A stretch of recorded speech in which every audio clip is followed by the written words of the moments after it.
Marley here from Our Protection Dogs. So today I'm going to run you through our obedience that we did with Billy for the 3rd and 4th week of his training. So it's very much the same behaviors that we do over and over again until we get the results that we want. And the more we so it's very much still luring and doing the same behaviors over and over again until we're happy with it and until we can get perfection in the little behaviors. I've also it's only a few exercises that I do that's for me is really important, and then I've also done the left turn, as you'll see in the little video, because I find it's a difficult one, and if I teach it early it just makes it so much easier for the dog to grasp the concept because he's had so much more repetitions. We're also starting to concentrate more and more on his healing, as that is very important and is one of the things that takes the longest to teach. So we are gradually doing more and more healing with him, and we are also doing more frequently healing, but we have also lessened our obedience sessions, and it's also lessening in the weeks to come. Like we said before, we spend a lot of time on that 12 weeks up to 12 weeks to get the imprinting done, and after that we do give way a little bit. And we have also been teaching him some other behaviors like searching and touch pads and things that's now not on the video. If you have not subscribed yet, please subscribe to the channel so you don't miss the videos, and like this video. So let's go see what Billy was up to for week 3 and 4. So we are doing little recalls with the whistle, still treating the dog as he gets to me. Doing my little sits and downs and stands on an elevated surface, so he gets used to different surfaces, heights, and also just because it's easy for me to work with him.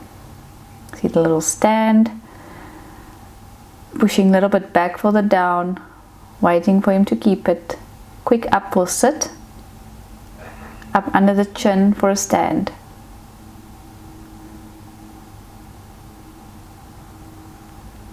Up again into sit. Here we're luring him into heel position. As you can see, I'm taking the little head out to the side to make the bum go in. So luring is all about where your hand is. So where your hand is where the dog will be.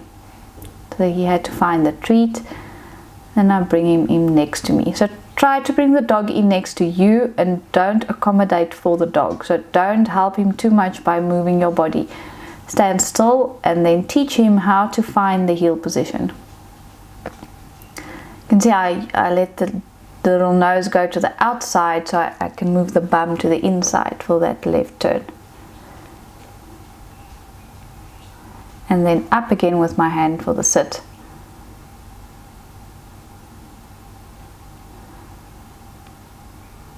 Out and up for the sit. And there I just rewarded the turn and not the sit, because the most difficult thing is just the turn and not the actual sit. There we go.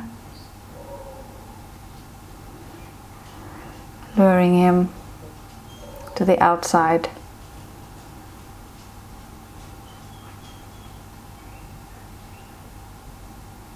So there I just did a few steps of healing and then a quick reward. So I think the biggest mistake people make is trying to do those long healing routines that the dog is just not ready for, and then losing attention. So make your healing really, really short little steps at the beginning. So I try to let him find the right heel position. So I just keep on luring him until I have him in the position that I want him. Here I'm teaching him just to look up at me, to pay me attention, and he gets his little treats.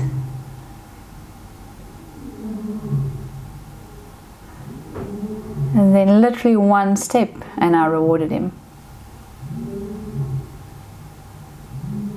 They added 2 steps.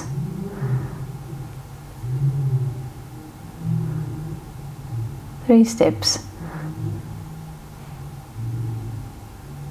And then every time I go straight into healing. I don't necessarily always have to bring the dog in next to me, make him sit and then start healing. So I go straight into healing. I teach him to find the position, follow my hand, find the position and then heal. I only use one treat at a time. That's why I have to take treats the whole time, because if I have a handful of treats, it really makes it difficult to work the dog with precision. So here I'm doing those left turns, the difficult ones. Just if I can teach him now to move that little bum at the back, it's just going to be easier later. There I do my right turns as well. Although I don't do so much right turns as left turns, I do them as well. You can see he's not really comfortable yet with the heeling. He's a little bit skew. I'm not very worried about that. I know we'll fix it as we go along. Doing my little sits and downs. At the moment it's still like almost a little routine for him. Sit, down, stand, just to make it a bit predictable. And then as he gets to know the commands more, I will break the routine a bit.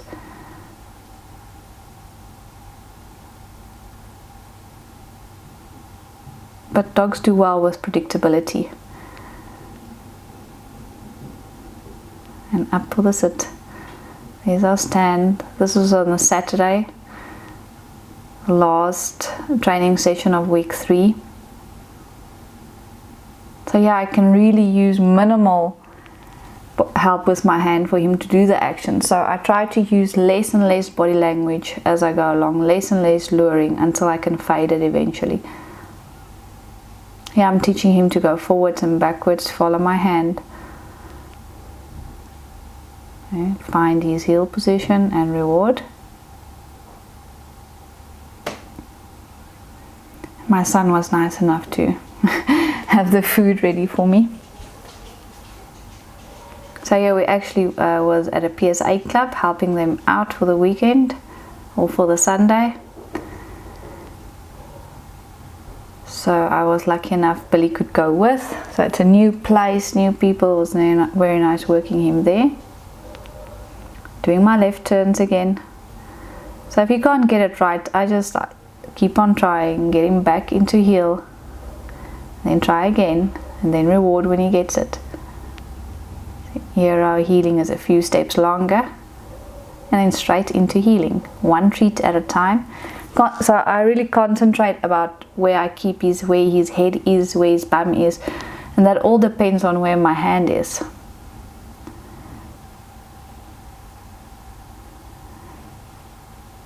Here we're doing our recalls again with a whistle. So Liam's holding him and I'm running away and then calling him. Running away is creating some frustration. Here we are, week 4. Back at home. Again with the same thing, our little sit and downs. Yeah, I'm actually teaching him to stay down in a positive way. So if he keeps the position, I'll keep on treating him.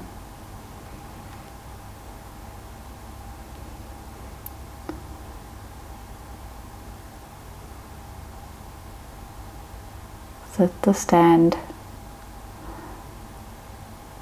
and the down. Up into a sit. Working on our turns again and our positioning, our right turns. So you can see it's almost the same things every time. Left stationary turns, you're at the hold turns, left and right, our heeling, our sits, our downs, and our stands. And then I've started in the previous little slide with a stay, where I just reward him for keeping a position, and then bringing him into heel is important, and then the heeling is important. So short little sessions, and then I gradually build it up where I do longer and long, expect him to do a little bit more. So he actually works for one treat there. So he holds the position and then gets the treat. Recalls again. I always have someone hold him and then I call him. So this is the Saturday after week 4. Still doing my sits and downs.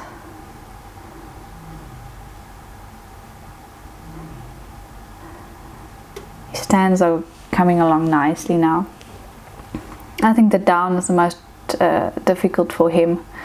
All the others he does nicely. And then our turns, try not to forget that every now and again. Just keep that body supple, they say supple, yeah. I'm trying to let him walk backwards there. So if he sits, I'll just pick him back up and then try again, and only reward once I get the behaviors I want.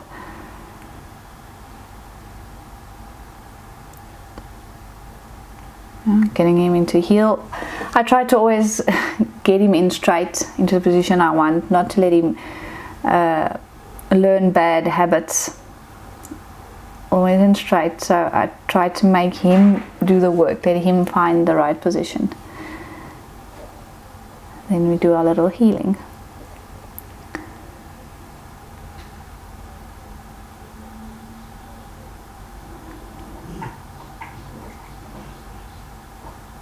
So you can do a few steps more now than a week ago, but we're not pushing it, going slow.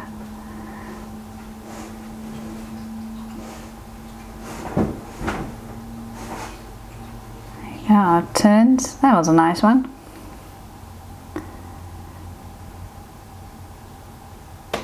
So he's really grasping those left stationary turns as well. So with the competition healing like this, I like to teach the left turn where he actually has to move his bum backwards. So it's difficult. So that's why I teach it early. Our right turns, the easy turns. Left again. And now he needs much less help with my hand. It's a very quick movement. If he overshoots, I'll just bring him back in. No big issue. Doing that little turn. Charles holding him for me for the recall.